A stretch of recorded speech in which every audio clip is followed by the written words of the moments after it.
If you've read this book lately, it might be the reason that you're struggling to lose weight. Let me explain. I first started out on my own weight loss journey. I had all the wrong ideas about dieting. Slash your calories, chicken and rice only, no junk foods, clean and dirty bulks. Unfortunately, a lot of the language in nutrition nowadays just confuses the hell out of people. How are we actually supposed to know what foods are healthy and unhealthy? Now more than ever, the nutrition space is becoming more dogmatic and divided with each passing day. You have people on both sides of the food quality debate who are firmly planting their flag in the ground and standing behind their methods and beliefs and trying to disprove or discredit any other method or belief system out there when it comes to weight loss. But the first thing that I remember learning on my sports science degree in university was that everything is true until it's proved otherwise. Everything in science is just a theory, and actually as a scientist you're supposed to keep an open mind and avoid dogmatism at all costs. So if you're feeling a little bit confused about suddenly not being able to eat ultra-processed foods when you were told, oh, it's all okay if it fits your macros, I'm going to help clear all of that up for you in this one video.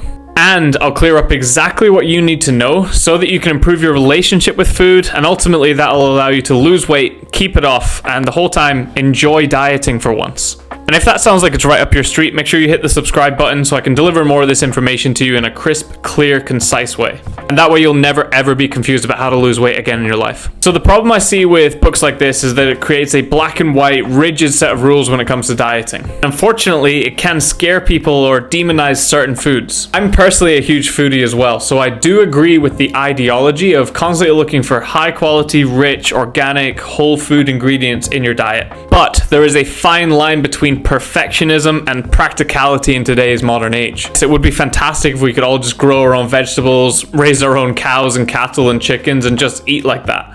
But unfortunately, most of us wake up, we have the kids in our face straight away, we are rushing out the door to get to work, we cram lunch in a 45-minute window in the middle of a busy city, we get home, we hope that food is on the table for us, if not we have to pick something up and make it ourselves. And there's just never enough hours in the day. It's one of the most common excuses I get for people as to why they can't make weight loss happen is they're just too busy, they've just got too many responsibilities.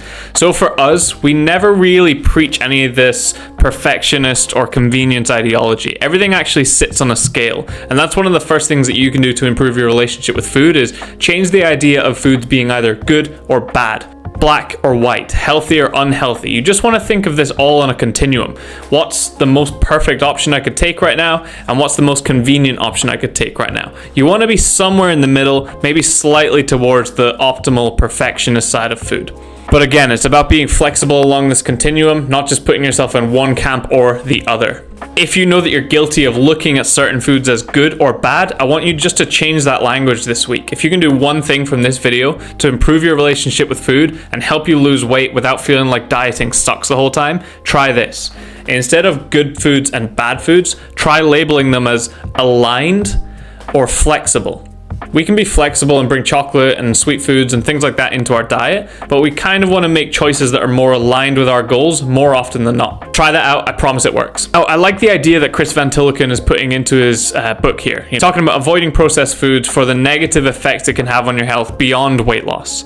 And yes, I agree with him. If you're trying to lose weight, you're going to need a calorie deficit. We all know that at this stage. Calorie deficits are a lot easier to sustain when you're eating foods and diets that are high in protein and high in fiber. Fiber is a really good indicator that your diet is high quality, as in low on processed foods, and protein and fiber are going to fill you up more often than not. So when you're eating foods that are high in protein and fiber, you're going to be walking around feeling fuller whilst you're on less calories. So imagine feeling fuller whilst you're eating less. That's ultimately how weight loss is going to work for you long term. But yes, the theory all works here. High quality diets, really easy to control your calories, but there's a caveat to this. The unfortunate thing is that I spend most of my time unpicking people's poor relationships with food, because that's the thing that's actually stopping them from continuing with their diet long term. Your relationship with food is something that's been formed since childhood, and if you were raised up in the 90s or 2000s, I can only apologize for the way that the fitness industry made you feel at that time. A lot of it was based around exercising for guilt, for shame, for punishment, and trying to change the way you look because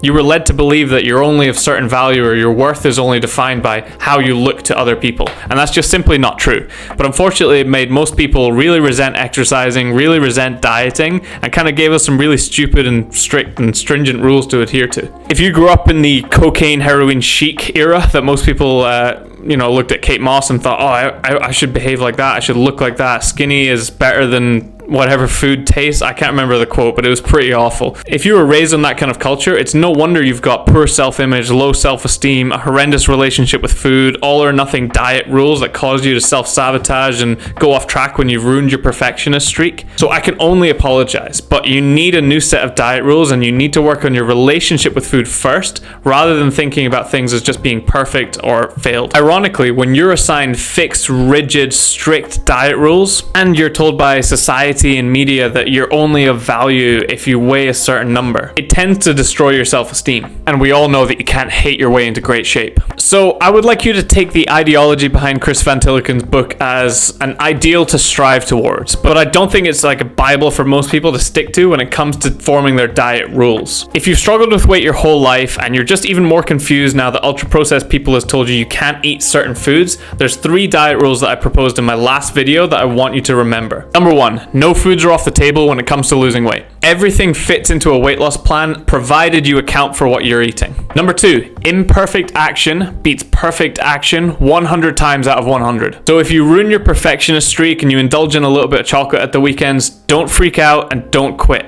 Just keep working on it. Stay on track. Number 3, if you do fail with your diet or you go slightly off track, you need to ask better questions. Questions should be, okay, what happened? Why did that happen? Was I underprepared in some way? Do I need to ask for help at this stage? Failure leaves clues. There's clues every time you fail. You just need to look for them. Because when you fail, you learn and you learn and you grow. And that stops the lesson repeating itself more often. So ask yourself better questions. Be more flexible with your diet rules, and I promise you there is hope out there for you yet. We've coached literally thousands of people inside our program who had struggled for their whole entire lives with losing weight, but they changed their mindset, they changed their perception, we changed their diet rules, and we held them accountable to showing up for themselves, and their lives completely changed. Anyway, I hope this video was kind of useful for you in clearing up what you need to do when it comes to losing weight. There's no black or white, good or bad food camp that you need to sit into. Everything just sits on this continuum from aligned to flexible. You can make flexible choices more often, but you probably won't see weight loss results as quick.